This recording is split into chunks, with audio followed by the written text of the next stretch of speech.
What's up, guys? Today we got a air conditioner that will not stop running and it keeps freezing up. Check out that contactor.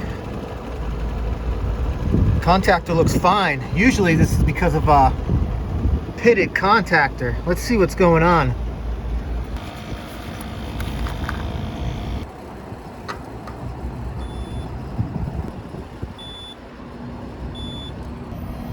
All right, 220 going in.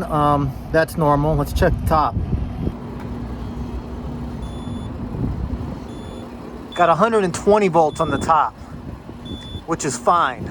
So this is a one-pole contactor. We're constantly going to have 120 volts on one leg, and then when this contact comes in, we've got the full 220. But this fan and compressor is running with 120. My guess is this capacitor up here looks like some critter got up in here and shorted it out, and that excess voltage is enough to start the compressor and the fan somehow.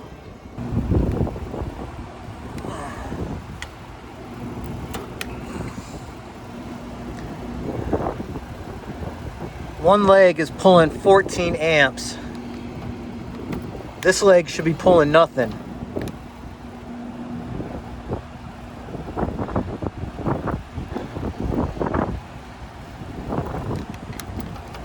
Just pulling millivolts. Compressor sounds very funky too. I'm gonna pull the plug on this bad boy. Look at that, there's like ash on there. Something got fried. Yeah, a bunch of moss, Miller moss. So voltage has got to be jumping between the common terminal on this and the run. Look at that. Go ahead and discharge it if you want. I've never really found a need with these newer running capacitors.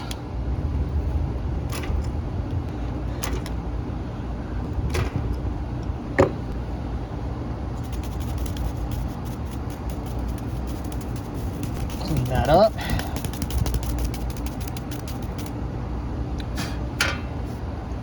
Brown to fan. Yellow's our start. Purple common.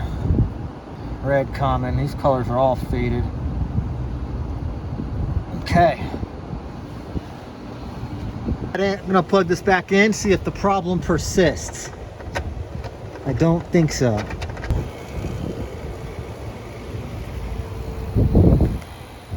Problem still persists. Let's swap out this capacitor.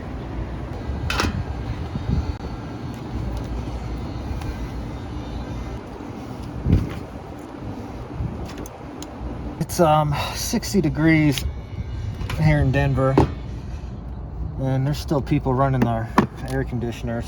Psychos. This is not a new capacitor, but I just tested it with my meter. It does fall in within specs. Just want to see if this fixes the issue.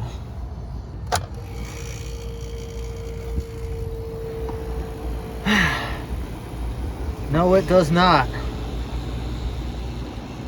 What is going on here? On this wiring diagram, this contactor is the single pole, so one side always constantly has power going through it.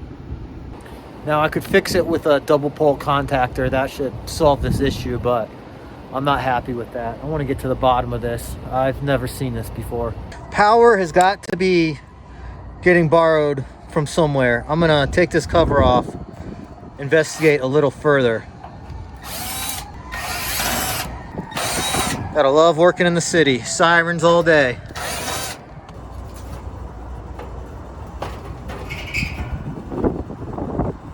Time you flip a fan and it's windy out, put something in there to stop it so it doesn't blow and cut your arm off. Now, let's see what's going on down here.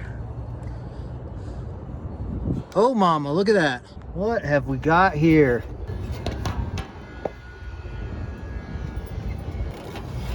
Look at that. Freaking Goodman's. How did that get in there? Bare wire. Which wire is this? I need to know. This is... It's not yellow. Everything's so discolored. Our common wire from the contactor was making direct contact with metal.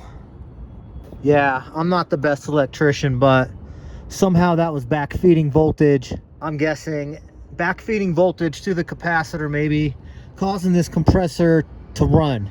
Yeah, I'm gonna stick with that. Let me know in the comments if you've got a better explanation of what the heck is going on. All right, power is off, by the way. I wouldn't be messing around with this crap if it was live. I'm pulling this wire. Remember when I said earlier if I put a double pole in, that would fix it?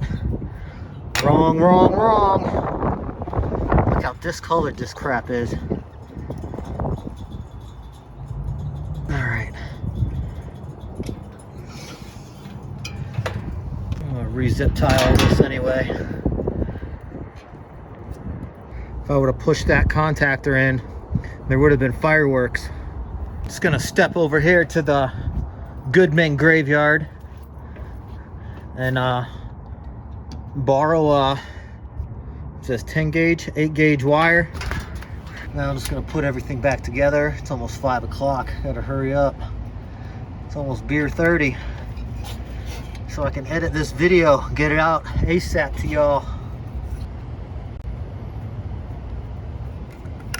I'm gonna clean these wires up too so they're not rubbing against metal. Man, how did that even happen?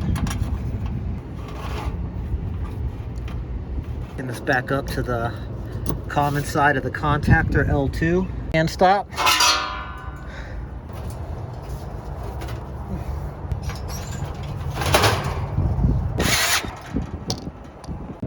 Reapply power, see if the repair worked. All right, breaker's back in. And condenser's not running 24/7. Pushing the contactor. Sounds normal now. It's not always what you think it is.